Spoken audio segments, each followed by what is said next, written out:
Hi viewers, welcome to our channel. ఇప్పుడు అందరి దృష్టి కూడా ఏపీ ఎలక్షన్ ఫలితాలపైనే ఉంది. సో ఎవరు అధికారంలోకి రాబోతున్నారు, ఎవరు ముఖ్యమంత్రి అవుతారని చెప్పేసి అందరిలో కూడా ఒక ఆసక్తి అయితే అలాగే ఉంది. అయితే ఇప్పుడు మనం పల్స్ టుడే అనే ఒక సంస్థ నిర్వహించిన సర్వే ప్రకారం ఎవరు అధికారంలోకి రాబోతున్నారు, ఎవరు ఎన్ని సీట్లు గెలుచుకునే అవకాశం కనిపిస్తుందని తెలుసుకునే ప్రయత్నం అయితే చేద్దాం. అయితే ఈ సంస్థ చెందిన రాజు గారు మనతో పాటు ఉన్నారు, వారితో ఒకసారి డిస్కస్ చేద్దాం. సార్ నమస్కారం. సార్ హాయ్, నమస్తే అండి. సార్ ఫస్ట్ సర్వేలోకి వెళ్లే ముందు అంటే ఇప్పుడు చాలా సర్వేలు రావడం, కొన్ని వైసీపీకి అనుకూలంగా ఉండడం, కొన్ని టీడీపీకి అనుకూలంగా ఉండడం, ఇవన్నీ చూస్తున్నాం. అయితే ప్రజల్లో ఒక రకమైన ఫీలింగ్ అవుతుంది, ఏ సర్వే నమ్మాలి ఏంటి అనేది. అయితే ప్రతి సర్వే పైన వాళ్ళ క్రెడిబిలిటీ మీద ఒక క్వశ్చన్ అయితే రైజ్ అవుతుంది సార్. అయితే ఇప్పుడు మీ సర్వే ప్రకారం అంటే మీరు ఎంతకు ముందు ఎక్కడ వర్క్ చేస్తారు, మీ సక్సెస్ ఏంటి, మీ క్రెడిబిలిటీ గురించి అయితే ప్రజలకు ఒక అవగాహన అయితే కల్పించండి సార్. సార్ ఫస్ట్ ఒక విషయం కన్ఫర్మ్ చేస్తున్నాను.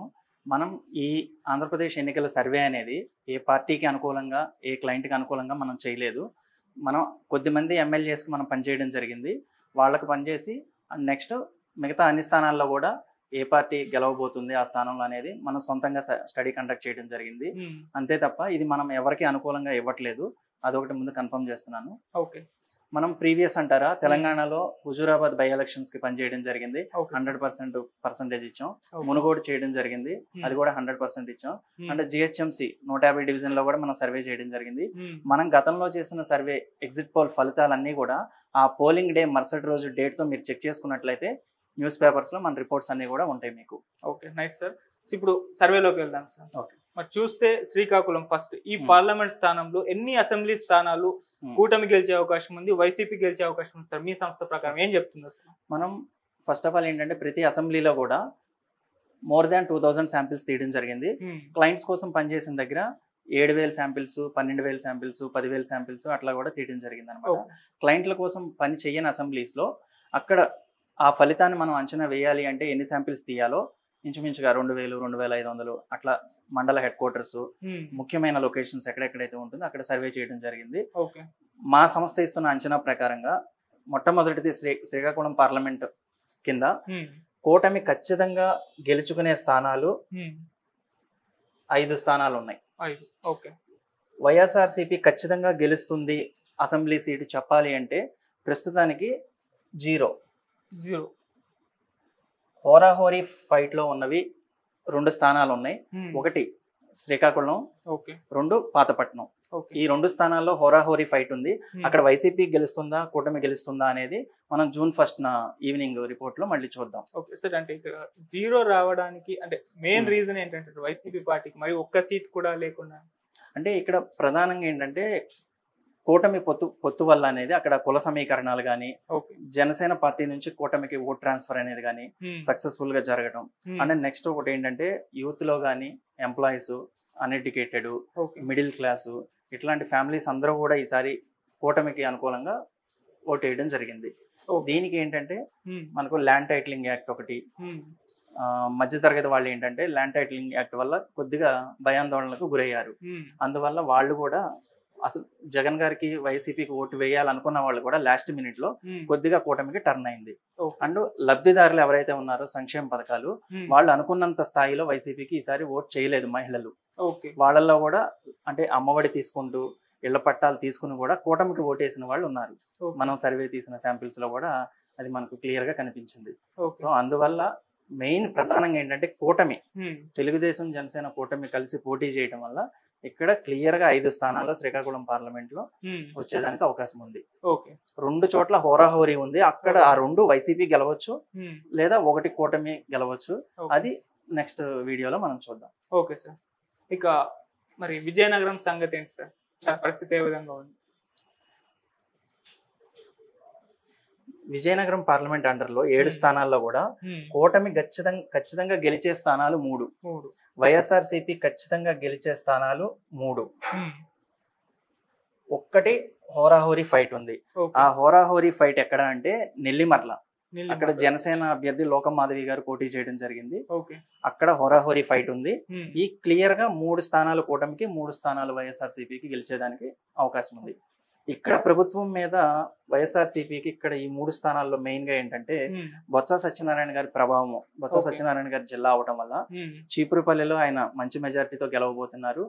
పక్కనే ఉన్నటువంటి గజపతి నగరంలో కూడా ఆయన ప్రభావం కొద్దిగా ఉంటుంది. ఓకే. సో అక్కడ ఆయన ప్రభావితం చేయటం వల్ల 3 స్థానాల్లో వైఎస్ఆర్సీపీ గెలవబోతుంది. ఓకే.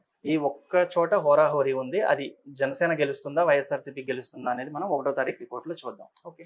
అంటే సార్ 3/3 అంటే విజయనగరంలో చూసుకుంటే మరి రెండిటి మధ్య కూటమికి వైసీపీ మధ్య ఒక టక్ ఆఫ్ వార్ అయితే ఉన్నట్టు చెరువు ఇక్కడ పోటాపోటీ ఉందండి. విజయనగరం అనేది డిఫరెంట్. ఇక్కడ ప్రభుత్వం మీద వ్యతిరేకత అనేది కొద్దిగా స్వల్పంగానే ఉంది, అనుకున్నంత స్థాయిలో లేదు ఇక్కడ శ్రీకాకుళంతో కంపేర్ చేస్తే. Okay sir. సార్ ఇక అరకు విషయానికి వస్తే అక్కడ ఎలా ఉంది సార్ పరిస్థితి? అరకు ఏంటంటే ఇది ఎస్టీ కాన్స్టిట్యున్సీ. ఓకే. మొదటి నుంచి కూడా ఏంటంటే ఇది వైఎస్ఆర్సీపీకి అనుకూలంగా ఉండే పార్లమెంటు. ఈసారి అరకు పార్లమెంట్ లో 7 స్థానాల్లో ఎన్ని వైసీపీ గెలవబోతుంది, ఎన్ని జనసేన గెలవబోతుంది అనేది మన సర్వే ప్రకారంగా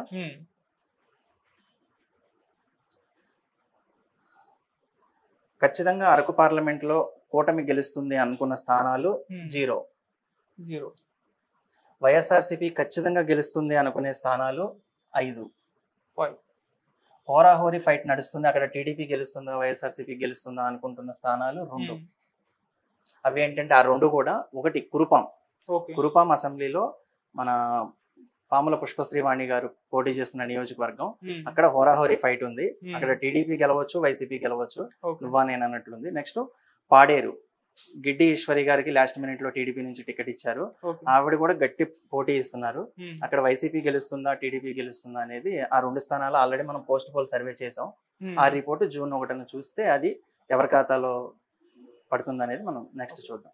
అంటే సార్ ఇక్కడ 0 వచ్చాయి కదా, అంటే మీ అంచనా ప్రకారం ఎందుకు ప్రజల్లో ఈ కూటమి పట్ల ఎటువంటి అభిప్రాయం ఉందంటారు సార్? ఇక్కడ మెయిన్ ఏంటంటే అరకులో సంక్షేమ పథకాలు ఎవరైతే తీసుకుంటున్నారో వీళ్ళకి రాజధాని ఫ్యాక్టర్ కానీ, మనకు ఈస్ట్ వెస్ట్ లో అంటే కాపు కులం, కమ్మ కులం ఇట్లాంటి కుల సమీకరణాలు పనిచేస్తాయి. ఇక్కడ అరకులో అట్లాంటి ఫ్యాక్టర్స్ ఏమి పెద్దగా పనిచేయలేదు. ఎవరైతే సంక్షేమ పథకాలు అందుకున్నారో వాళ్ళందరూ కూడా మరలా వైఎస్ఆర్సీపీ గవర్నమెంట్ రావాలి, ఈ పథకాలు మాకు కంటిన్యూ అవ్వాలి అని కోరుకుంటున్న వాళ్ళే ఉన్నారు. సో అందువల్ల ఇక్కడ ప్రభుత్వానికి అనుకూలంగానే ఓటింగ్ జరిగినట్లుగా మనకు తెలుస్తుంది. అంటే అరకు ఆల్రెడీ వైసీపీ ఫేవర్ లో అని కూడా చెప్పారు, మరి దాన్ని అలాగే కాపాడుకున్నారు వైసీపీ వాళ్ళు. ఖచ్చితంగా ఇక్కడ ఏంటంటే అరకు కూటమిలో భాగంగా బీజేపీకి ఇవ్వడం జరిగింది. కొత్తపల్లి గీత గారికి ఇచ్చారు. ఆవిడ గతంలో 2019లో వైఎస్ఆర్సీపీ నుంచి ఎంపీగా గెలిచి బీజేపీలో జాయిన్ అవ్వడం జరిగింది. సో అరకునైతే కనుక వైఎస్ఆర్సీపీ నిలబెట్టుకుంది. Okay sir. ఇక విశాఖపట్నం పరిస్థితి ఏంటి? అక్కడ కూటమి ఎన్ని గెలిచే అవకాశాలు? విశాఖపట్నం పార్లమెంట్ విషయానికి వస్తే 7 అసెంబ్లీ స్థానాల్లో కూటమి ఖచ్చితంగా గెలుస్తుంది అనుకునే స్థానాలు 5. ఓకే. వైఎస్ఆర్సీపీ గెలుస్తుంది అనుకునే స్థానాలు 0. నువ్వా నేనా అన్నట్లు ఉంది. ఎవరు గెలుస్తారు అనేది 2 స్థానాలు. ఈ 2 ఏంటంటే విశాఖపట్నం సౌత్ ఒకటి, విశాఖపట్నం నార్త్ ఒకటి. విశాఖపట్నం నార్త్ లోనేమో కూటమిలో భాగంగా బీజేపీకి ఇవ్వడం జరిగింది ఈ సీటు. ఒక సీటు బీజేపీ, ఇంకో సీటు జనసేన. విశాఖపట్నం సౌత్ జనసేన కేటాయించడం జరిగింది. ఈ 2 చోట్ల కూడా హోరాహోరీ ఫైట్ జరుగుతుంది. ఇక్కడ నువ్వా నేను అన్నట్లుంది. ఇక్కడ కూటమి గెలవచ్చు, వైసీపీ అభ్యర్థి గెలవచ్చు. మనం ఎలక్షన్స్ తర్వాత ఆ 2 స్థానాల్లో పోస్ట్ పోల్ సర్వే కండక్ట్ చేసాం. ఆ పోస్ట్ పోల్ లో మన క్లియర్ మ్యాండేట్ కనిపించింది. అది ఎవరి ఖాతాలో పడుతుందో కూడా ప్రెసెంట్ అయితే మన చేతిలో రిపోర్ట్ ఉంది, కానీ అది ఇప్పుడు చెప్పట్లేదు. జూన్ 1 ఈవినింగ్ మనం అనౌన్స్ చేస్తాం ఆ రిపోర్ట్. ఇక్కడ టీడీపీ కూటమి ఎక్కువ స్థానాలు గెలవడానికి రీజన్ ఏంటంటే మొదటి నుంచి కూడా విశాఖపట్నంలో తెలుగుదేశం బలంగా ఉంటుంది. నెక్స్ట్ ఏంటంటే ఎక్కువగా అర్బన్ సీట్లు ఇవన్నీ. విశాఖపట్నం ఈస్ట్, గాజువాక, పెందుర్తి. విశాఖపట్నం పార్లమెంట్ లో శృంగవరపుకోట, భీమిలి, విశాఖ ఈస్ట్, విశాఖ సౌత్ ఇవన్నీ కూడా ఏంటంటే తెలుగుదేశం బలంగా ఉన్న స్థానాలు. సో అర్బన్ ఫ్యాక్టర్ ఎక్కువ ఉండటం వల్ల వీళ్ళకి ఏంటంటే కంపెనీస్ కానీ, ఉద్యోగాలు, రాజధాని వీటి మీద ఎక్కువగా ఆలోచిస్తూ ఉంటారనమాట. వీళ్ళకి ఉచిత పథకాలు అనేవి పెద్దగా అవసరం లేదు కాబట్టి కూటమికి అనుకూలంగా 5 స్థానాలు ఉన్నాయి. కానీ సార్ మన జగన్ గారు అనౌన్స్ చేయడం చూస్తాం, వైజాగ్ ని రాజధానిగా చేస్తాను అని చెప్పేసి. అది ఎటువంటి ప్రభావం చూపించలేదు అంటారా? మరి మనం శాంపిల్స్ ఇస్తున్నప్పుడు రాజధాని ప్రస్తావన కూడా అడగడం జరుగుతుంది. విశాఖపట్నం రాజధానిగా మీకు ఇష్టమేనా అన్న క్వశ్చన్ కూడా మన క్వశ్చనర్ లో ఉంటుంది. మోస్ట్లీ పీపుల్ ఏంటంటే విశాఖపట్నంలో ఉన్న వాళ్ళు ఎవరు కూడా విశాఖపట్నం రాజధానిగా ఉండాలని డిమాండ్ అయితే లేదు. అది జరిగితే తీసుకుంటారు వాళ్ళు, అంతేగాని దానికోసం కోరుకోవడం కానీ డిమాండ్ చేయడం కానీ అట్లా ఏం లేదు. విశాఖపట్నం మోస్ట్లీ ఏంటంటే వాళ్ళు ప్రశాంతంగా ఉండాలి, డెవలప్మెంట్ కావాలి, విశాఖపట్నానికి హైదరాబాద్ లాగా ఐటీ కంపెనీస్ రావాలి, ఇట్లా ఆలోచించే వాళ్ళ ఫ్యాక్టర్ ఎక్కువ ఉంది. సో అందువల్ల వాళ్ళు కూటమిని కోరుకుంటున్నారు. సార్ విశాఖపట్నంలో మొత్తం టీడీపీ ఫేవర్ అని చెప్పారు కదా, అది ఉంది కాబట్టే జగన్ గారు తెలివిగా విశాఖపట్నాన్ని రాజధానిగా చేస్తామని అనౌన్స్ చేస్తారనుకోవచ్చా? అంటే మొదటి నుంచి మనకున్న వాదన ఏంటంటే అది వైసీపీ వాళ్ళు చెప్పేది కానీ ప్రజల్లో మనం సర్వేలకు వెళ్తున్నప్పుడు కూడా ప్రజలు అంటూ ఉంటారు, అంటే ఇది మన వాదన కాదు, రాయలసీమలో ఎటు వైసీపీ బలంగా ఉంటుంది కాబట్టి ఇక్కడ అమరావతిని కొనసాగించట్లేదు, కృష్ణా గుంటూరు జిల్లాలో కొద్దిగా డ్యామేజ్ అయ్యే ఛాన్స్ ఉంది కాబట్టి అది విశాఖపట్నం రాజధానిగా అనౌన్స్ చేసుకుంటే ఉత్తరాంధ్ర శ్రీకాకుళం విజయనగరం విశాఖపట్నం బలమవుతుంది వైఎస్ఆర్సీపీకి, రాయలసీమ ప్లస్ ఉత్తరాంధ్ర కలుపుకుంటే పార్టీ బలంగా ఉంటుంది, ఖచ్చితంగా అధికారంలోకి రావచ్చు. అంటే విశాఖపట్నంలో వైఎస్ఆర్సీపీ వాళ్ళు కానీ జగన్ గారు చెప్తుంది ఏంటంటే విశాఖపట్నంలో అన్ని సౌకర్యాలు వసతులు రాజధానికి కావాల్సినటువంటి ఇన్ఫ్రాస్ట్రక్చర్ మొత్తం ఉంది అని వాళ్ళు విశాఖపట్నాన్ని ఎంచుకోవడం జరిగింది. కానీ ప్రజలైతే కనుక విశాఖపట్నాన్ని రాజధానిగా కావాలి అని కోరుకుంటున్న వాళ్ళ సంఖ్య అయితే తక్కువగానే ఉంది. వీళ్ళకు కూడా అమరావతిని మీరు ఎంచుకుంటారా, మన విశాఖపట్నాన్ని మీకు రాజధానిగా కావాలి అన్న క్వశ్చన్ మనం అడిగినప్పుడు అమరావతి రాజధానికి ఎక్కువ ఓటింగ్ అనేది పడుతుంది. ఈ అమరావతి రాజధాని మీద మనం గత సంవత్సరంన్నర కాలంగా సర్వే చేసినప్పుడల్లా ఈ ప్రశ్న మనం అడగడం జరుగుతుంది, అమరావతికి ఎక్కువ పర్సంటేజ్ అనేది వస్తుంది అనమాట. ఇక్కడ వైజాగ్ రాజధాని ఎఫెక్ట్ అనేది విశాఖపట్నంలోనూ పనిచేయలేదు, శ్రీకాకుళంలో కూడా పనిచేయలేదు, కొద్దో గొప్ప విజయనగరంలో పనిచేస్తుంది అంతే. ఎందుకు విజయనగరంలో? అక్కడ అదే బొత్స సత్యనారాయణ గారి ప్రభావం ఒకటి, ఇక్కడ ఏంటంటే ఇది కొంచెం రూరల్ కాన్స్టిట్యున్సీస్ ఎక్కువ, వాళ్ళు ఏంటంటే సంక్షేమ పథకాలు అందుకున్న వాళ్ళు కూడా మరలా కృతజ్ఞతతో ఆ పార్టీకి ఓట్ చేయడం జరుగుతుంది. సరే, ఇక అనకాపల్లి విషయానికి వస్తే మరి అక్కడ కూటమి పరిస్థితి ఏంటి, వైసీపీ పరిస్థితి ఏంటి? అనకాపల్లి పార్లమెంట్ లో ఉన్న 7 కాన్స్టిట్యున్సీలో టీడీపీ కూటమి ఖచ్చితంగా గెలుస్తుంది, 100% చెప్పగలిగే స్థానాలు 6 డెఫినెట్ గా గెలుస్తుంది. వైఎస్ఆర్సీపీ ఖచ్చితంగా గెలుస్తుంది అనే స్థానం 1. ఇక్కడ హోరాహోరీ ఫైట్ ఏం లేదు, క్లియర్ మ్యాండేట్ ఉంది మనకు. 6 స్థానాలు కూటమికి, 1 స్థానం వైసీపీకి. ఆ 1 స్థానం ఏంటంటే మాడుగులలో అనురాధ గారు గెలవబోతున్నారు. అక్కడ అనకాపల్లి పార్లమెంట్ ని సీఎం రమేష్ గారికి బీజేపీ కేటాయించడం జరిగింది. ఆయన చివరి నిమిషంలో వచ్చినప్పటికీ కూడా కేడర్ అందరినీ ఏకతాటి మీద నడిపించడం, ప్రచారంలో ముందుండటం, అట్లాగే పోల్ మేనేజ్మెంట్ బాగా చేయడం, మనీ పంచే విషయంలో కూడా ఆయన చాలా స్పీడ్ గా ఫాస్ట్ గా అంత సక్రమంగా పోల్ మేనేజ్మెంట్ చేశారని మనకు తెలుస్తుంది. అంటే అనకాపల్లిలో 6 రావడానికి గల కారణం సీఎం రమేష్ గారి ప్రభావమే అంటారా? సీఎం రమేష్ గారి ప్రభావం అని కాదు, ఇవి ఏంటంటే కూటమికి అనుకూలంగా ఉన్న స్థానాలే అవి. మొదటి నుంచి కూడా జనసేన ప్రభావం తోడవుతుంది. అక్కడ యలమంచిలో జనసేన ప్రభావం తోడవుతుంది, పెందుర్తి అక్కడ జనసేన ప్రభావం తోడవుతుంది, అది ప్రజారాజ్యంలో కూడా గెలిచిన సీట్ అనమాట. సో తెలుగు కూటమికి కావాల్సినటువంటి కుల సమీకరణాల పరంగా 2 పార్టీలు బలంగా ఉన్నటువంటి నియోజకవర్గం అది. సో అందువల్ల ఖచ్చితంగా కూటమికి 6 స్థానాలు వచ్చేదానికి అవకాశం ఉంది. మరి కాకినాడ పరిస్థితి ఏంటి సార్? కాకినాడ అనేది పార్లమెంటు జనసేన కేటాయించడం జరిగింది తంగేళ్ల ఉదయ్ శ్రీనివాస్ కి. ఖచ్చితంగా కాకినాడ పార్లమెంటు జనసేన గెలవబోతుంది. ఇక అసెంబ్లీ స్థానాలు పార్టీల వారీగా ఎన్ని సీట్లు వస్తాయి అనేది, కాకినాడ పార్లమెంట్ లో ఖచ్చితంగా కూటమి గెలుస్తుంది అనే స్థానాలు 6. వైఎస్ఆర్సీపీ ఖచ్చితంగా గెలుస్తుంది అనే స్థానం 1.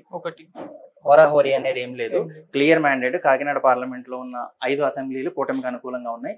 1 తుని, అక్కడ వైఎస్సీపీ అభ్యర్థి దాడిశెట్టి రాజా బలంగా ఉన్నారు, ప్రజల్లో మంచి ఆయనకు అభిమానం ఉంది. సో క్యాడర్ కూడా ఆయనతో ఎక్కువగా ట్రావెల్ అవుతున్నారు అక్కడ.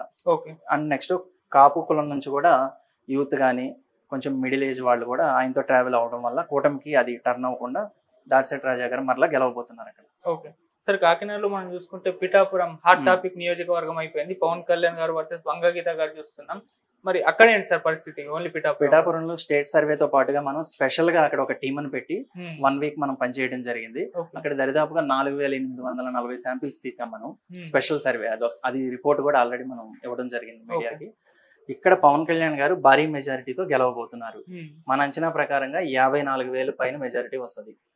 మనం శాంపిల్స్ తీస్తున్నప్పుడు మనకు 70% వస్తుంది. పవన్ కళ్యాణ్ గారికి 70%, గీతా గారికి 30% వస్తుంది. ఆవిడ మీద వ్యతిరేకత అయితే లేదు, కానీ పవన్ కళ్యాణ్ లాంటి వ్యక్తి ఒక పార్టీకి అధ్యక్షుడు కంటెస్ట్ చేయడం వల్ల ఇట్లాంటి వ్యక్తిని గెలిపించుకుంటే మన నియోజకవర్గం డెవలప్ అవుతుంది, కొంచెం ప్రత్యేకంగా ఉంటుంది. అయినా ఆల్రెడీ 2 స్థానాల్లో గతంలో 2019లో ఓడిపోయి ఉన్నారన్న ఒక సానుభూతితో ఈసారి ఖచ్చితంగా పవన్ కళ్యాణ్ గారిని మేము గెలిపించుకుంటామని దృఢ సంకల్పంగా ఉన్నారు వాళ్ళు. సో ఆయన పోటీ అనేది ఎంటైర్ పార్లమెంట్ మీద కూడా పనిచేస్తుంది అక్కడ. మనం రిజల్ట్ వచ్చాక కూడా మరలా చూద్దాం మీ ఛానల్లోనే. పిఠాపురంలో పవన్ కళ్యాణ్ గారి మెజారిటీ 50,000 పైనే ఉంటుంది. అది 70,000కి వెళ్ళొచ్చు, 60,000కి వెళ్ళొచ్చు. అక్కడ జరిగిన పోల్ మేనేజ్మెంట్ మీద ఆధారపడి ఉంటుంది. అండ్ నెక్స్ట్ ఇంకోటి, స్టేట్ లో వచ్చే బిగ్ మెజారిటీ స్థానాల్లో పిఠాపురం అనేది నెంబర్ 1 or 2లో ఉంటుంది. ఇది మీరు నోట్ చేసుకోండి. సార్ పిఠాపురంలో మనం చూసుకుంటే యూత్ ఎక్కువగా పవన్ కళ్యాణ్ అట్రాక్ట్ అన్ని ఓట్లు ఆయనకే పడ్డాయి అంటున్నారు. మరి పెద్దవాళ్ళు, ముసలి వాళ్ళు, మిడిల్ ఏజ్ వాళ్ళు ఉంటారు, వాళ్ళ అభిప్రాయం ఏంటి పవన్ కళ్యాణ్ పట్ల? మనం పిఠాపురంలో సర్వే చేసినప్పుడు స్టూడెంట్స్ ని, గోల్డ్ స్మిత్ వర్కర్స్ అక్కడ ఎక్కువ ఉంటారు. గోల్డ్ స్మిత్ వర్కర్స్ ని, డైలీ లేబర్ ని, ఆటో వాళ్ళని, పద్మశాలి వాళ్ళు ఉంటారు, మత్స్యకారులు ఉంటారు, డైలీ లేబర్ అందరినీ, అన్ని వర్గాల వాళ్ళని, ఎస్సీ వాళ్ళని, ఎస్టీ వాళ్ళని, కాపుల్ని, పద్మశాలిని, సెట్టిబలిజల్ని, అన్ని వర్గాలని మనం కవర్ చేసాం. ఏకపక్షంగా ఒక్క ఎస్సీ కమ్యూనిటీని మినహాయిస్తే అన్ని కమ్యూనిటీస్ లో ఏకపక్షంగా వృద్ధుల దగ్గర నుంచి మహిళలు ఇంకా ఎక్కువగా ఇంట్రెస్ట్ గా ఉన్నారు. ఈసారి మేము పవన్ కళ్యాణ్ ఓటేయాలి అని పురుషుల కన్నా కూడా లేడీస్ ఎక్కువ ఇంట్రెస్ట్ గా ఉన్నారు. ఎస్సీల్లో కూడా పవన్ కళ్యాణ్ గారికి మంచి ఓటింగ్ అనేది టర్న్ అయ్యింది. వాళ్ళు కూడా పవన్ కళ్యాణ్ ఒక అవకాశం, ఇప్పుడు ఒక ఇంట్లో ఒక ఎస్సీ కుటుంబం ఉంది, ఆ ఇంట్లో యంగ్స్టర్స్ పవన్ కళ్యాణ్ గారికి ఓటేస్తాం, మహిళలు ఉన్నారు వాళ్ళు ఏదో ఒక స్కీమ్ తీసుకుని ఉంటే కనుక వాళ్ళు వైసీపీకి ఓటేస్తాం అనే విధంగా ఓటు టర్న్ అయ్యింది. సో ఏకపక్షంగా జరిగిందనే చెప్పుకోవాలి పిఠాపురంలో. సార్ అక్కడ వంగగీత గారిని డిప్యూటీ సీఎం చేస్తానని చెప్పేసి జగన్మోహన్ రెడ్డి గారు అనౌన్స్ చేస్తారు. అది ఎందుకు, ఎటువంటి ప్రభావం చూపెట్టారు, దాని పట్ల ప్రజలు ఏ విధంగా ఉంది? అది డిప్యూటీ సీఎం చేస్తానని జగన్ గారు ప్రకటించింది చివరి రోజు అండి. వైసీపీ క్యాంపెయిన్ అనేది ముగింపు రోజు చేశారు. అప్పటికే అక్కడ ప్రజలు ఏంటంటే పవన్ కళ్యాణ్ గారి నామినేషన్ వేసే దగ్గర నుంచి పవన్ కళ్యాణ్ గారి ప్రచారం కానీ, పవన్ కళ్యాణ్ గారి తరపు వచ్చిన నాయకులు ప్రచారం చేస్తున్నప్పటికీ ప్రజలు ఫిక్స్ అయిపోయి ఉన్నారు, ఇక్కడ పవన్ కళ్యాణ్ గారిని గెలిపించుకోవాలి. ఆయన ఎమ్మెల్యేగా గెలిస్తే, ఇప్పుడు పవర్ లేనప్పుడే ఆయన కొన్ని మంచి పనులు చేస్తున్నారు, ఖచ్చితంగా పిఠాపురం పవన్ కళ్యాణ్ గారి ఖాతాలో పడుతుంది.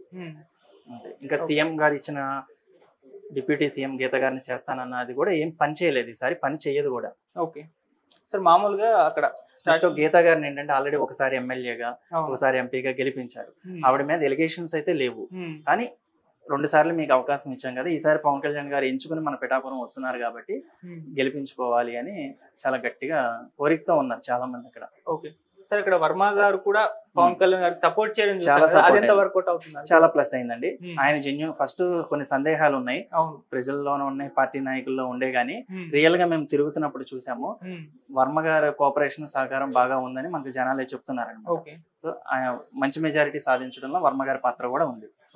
వర్మ గారికి కూడా మంచి నేమ్ ఉందండి అక్కడ. వర్మ గారికి టికెట్ ఇచ్చి ఉంటే పోటీ అక్కడ వేరేగా ఉండేది, కొంచెం హోరాహోరీగా. కానీ పవన్ కళ్యాణ్ గారికి ఇవ్వడం వల్ల పవన్ కళ్యాణ్ గారి factor, Janasena factor plus Varma గారి ఫ్యాక్టర్ అన్ని కలిసి ఏకపక్షం అనేది అవుతుంది అక్కడ. Right sir. సార్ ఇక అమలాపురం విషయానికి వద్దాం సార్. ఇక్కడ కూటమికి ఎన్ని స్థానాలు వస్తాయి, వైసీపీకి ఎన్ని స్థానాలు? అమలాపురం పార్లమెంట్ అండర్ లో ఉన్న 7 స్థానాల్లో కూడా సేమ్ కాకినాడ మాదిరిగానే 6 స్థానాల కూటమికి, 1 స్థానం వైసీపీకి.